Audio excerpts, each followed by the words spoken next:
Del Sorrells was sitting on his own front porch in Chatham County, North Carolina, on an ordinary Tuesday morning in October, drinking coffee and watching the fog burn off his hayfield the way he had most mornings for the better part of 50 years, when 3 pickup trucks and a survey crew pulled into the gravel turnout across the road from Ina Fay Beasley's farm.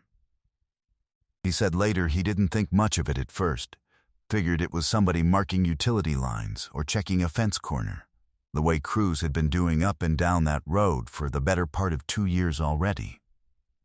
He didn't realize, sitting there with his coffee going cold, that he was about to watch a $3 billion development project run headfirst into a single sheet of paper from 2005. Ina Fay Beasley had told Cardinal Point Development about that paper twice already, calmly, the same way she told most people most things. Nobody from the company had bothered to ask her exactly what it said, until it was already too late to matter. Most people who watch stories like this scroll past without ever subscribing. But if you've ever been underestimated, talked over, or dismissed because of how old or small you looked, stay with us. Subscribe. This one is for you. Chatham County, North Carolina, has spent the last several years sitting in the middle of some of the fastest land development pressure anywhere in that part of the state. The kind of growth that turns quiet hay ground into subdivision and data center plans almost overnight once the right buyer comes looking. Ina Fay and her late husband, Otho, had farmed 140 acres outside the town of Pittsboro since 1971.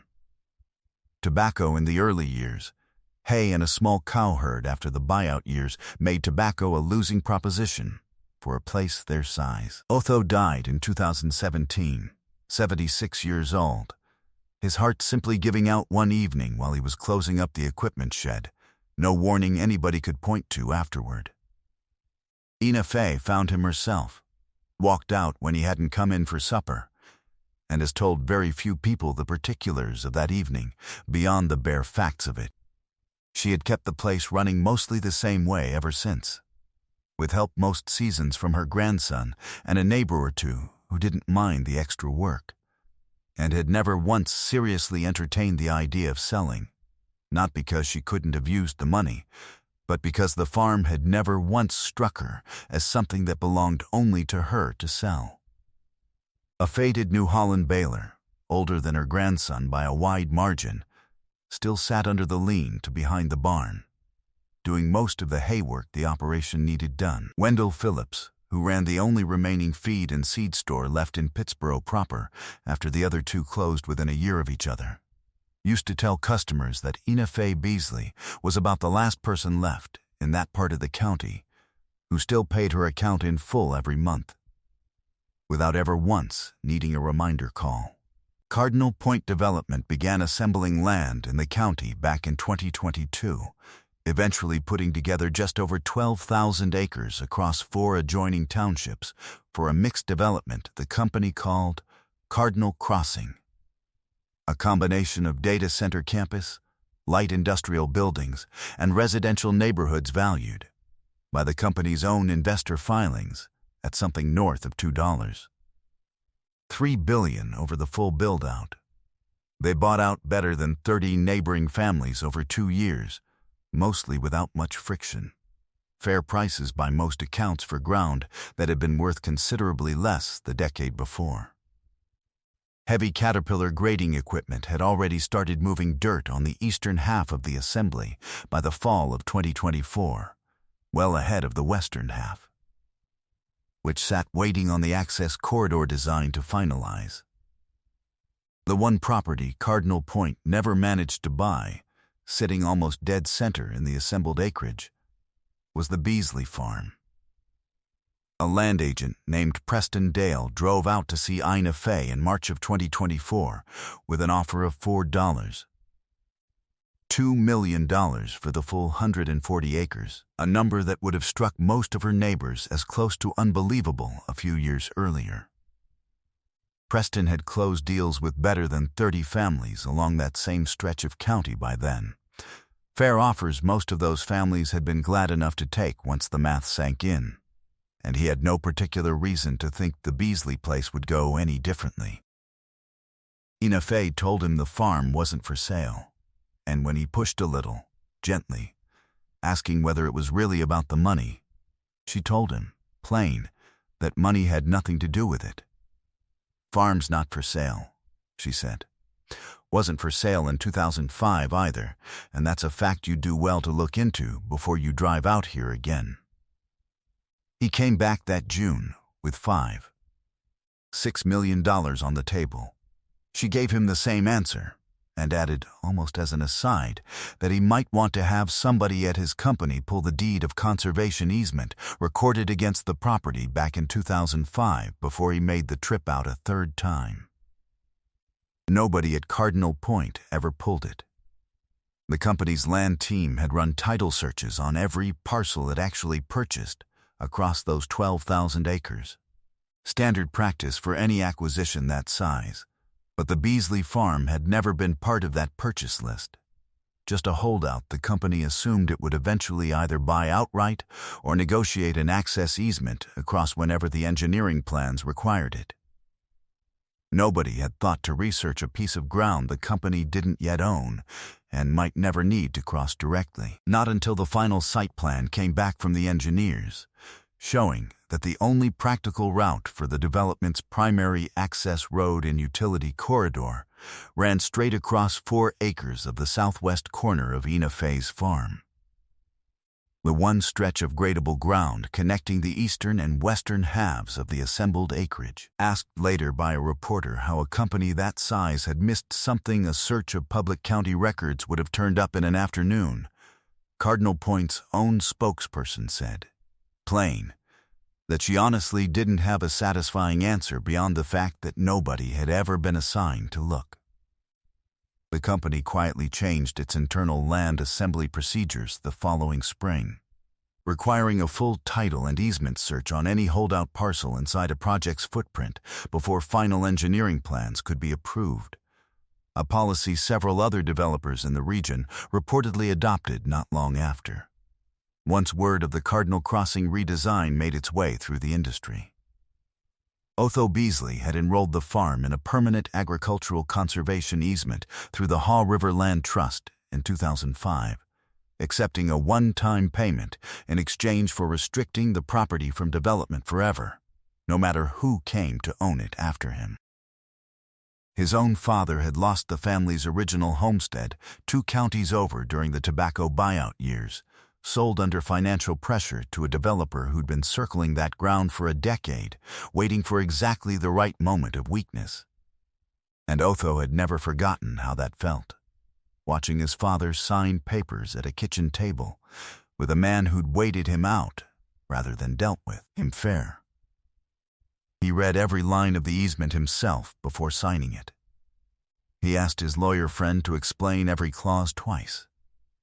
He made the lawyer rewrite the access language a third time until it said exactly what he meant, rather than what was merely standard. When the lawyer warned him, back in 2005, that a standard conservation easement sometimes left room for utility crossings and access roads if a future owner got pressured hard enough, Otho insisted on stronger language himself. Language his own son later joked was about as airtight as anything Otho had ever signed in his life. No road, utility line, or easement of any kind could cross the property for non-agricultural purposes without the land trust's written consent. Full stop, regardless of who held title. He never once explained the decision as protecting Ina Fey specifically, not out loud anyway, though she came to understand, in the years since, that protecting her from exactly this kind of pressure had probably been most of the point all along. The survey crew that pulled into the turnout that October morning was there to begin preliminary grading on the access corridor, working off engineering plans that assumed a temporary construction easement could be negotiated the same way the company had negotiated everything else in that assembly. Del Sorrells watched them unload equipment for the better part of 20 minutes before he picked up his phone and called Ina Fey, who was 3 pastures over checking on a sick calf and didn't pick up until the 4th ring. She drove over with the original recorded easement document in a manila envelope on the passenger seat, the same envelope she'd kept in her kitchen drawer since the week Otho signed it, and found the crew foreman standing at the edge of her property line with a set of plans spread across his tailgate. No raised voice, no theatrics, just a folder and a flat-level statement of fact, the way she'd watched Otho deliver bad news to more than one man over the years.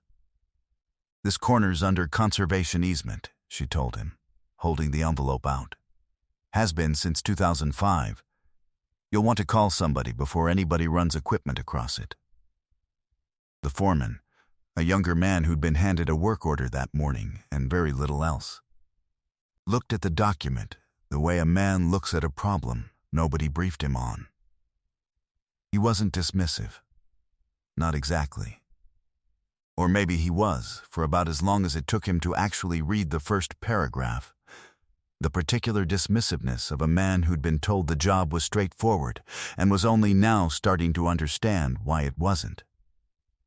He made the call. The Haw River Land Trust's executive director, a woman named Carolyn Ipock, had already heard from Ina Fey the week before, once it became clear Cardinal Point was getting serious about the corridor, and had her organization's attorney send a formal notice to the county and to Cardinal Point within 48 hours of the survey crew's visit, putting both on record that any construction crossing the easement area without the trust's consent would draw an immediate injunction.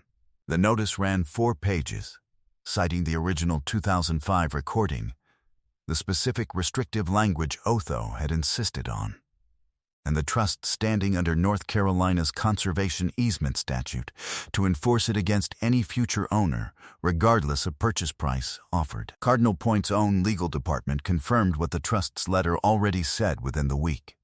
The 2005 easement was properly recorded, held by a legitimate land trust with full standing to enforce it under North Carolina law. And Otho's added language left no real room to negotiate a crossing, regardless of price. The company spent the next several months redesigning the corridor around the Beasley farm entirely. A longer route through considerably rougher terrain that added close to $61 million to a project originally budgeted at $14 million for that section, along with a 14-month delay to the overall construction schedule. The new route required cutting through a ridge the original engineers had specifically avoided, adding retaining walls and additional grading nobody had priced into the original budget. Cardinal Point's regional president issued a short statement that December acknowledging the oversight without much elaboration, the kind of corporate language that admits a mistake without quite explaining how a $2.3 billion company managed to make one this basic. Ina Fey Beasley is 74 this year. She still runs cattle on the same 140 acres, still keeps Otho's old conservation easement papers in the same kitchen drawer, and has had 3 other landowners in the path of similar development pressure call her in the past year, asking how the whole process actually worked.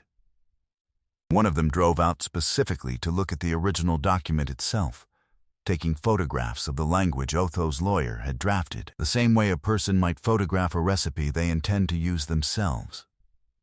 She tells them mostly the same thing every time: get the language right while you still can. Because nobody negotiates a thing like that under pressure nearly as well as somebody who took the time to do it calm. Years before anybody came asking, her grandson has started sitting in on those calls lately, taking notes of his own, the same way she once watched Otho explain the same principle to her at their own kitchen table decades before any of it mattered. Del Sorrell still tells the story from the same porch where he watched it start, coffee in hand, the development's distant roof lines now visible from his yard where open pasture used to run clear to the tree line. He says Cardinal Point wasn't foolish, exactly, just confident in a way that assumed money could eventually move anything that stood in its way. He says Otho Beasley proved, 8 years after his own death, that a man who takes the trouble to get a sentence exactly right doesn't need to be alive to win the argument. Wendell Phillips at the feed store still tells customers the same thing he always did: That Ina Fey Beasley pays her account in full, on time, every single month. And now adds, dry, that she's about the only person he knows who's ever made a multi-billion-dollar company change its own construction schedule without raising her voice once. Some men leave their widows money. Otho left his the only thing that actually mattered once the offers started coming. A piece of paper nobody, not even a billion-dollar company, could talk their way around.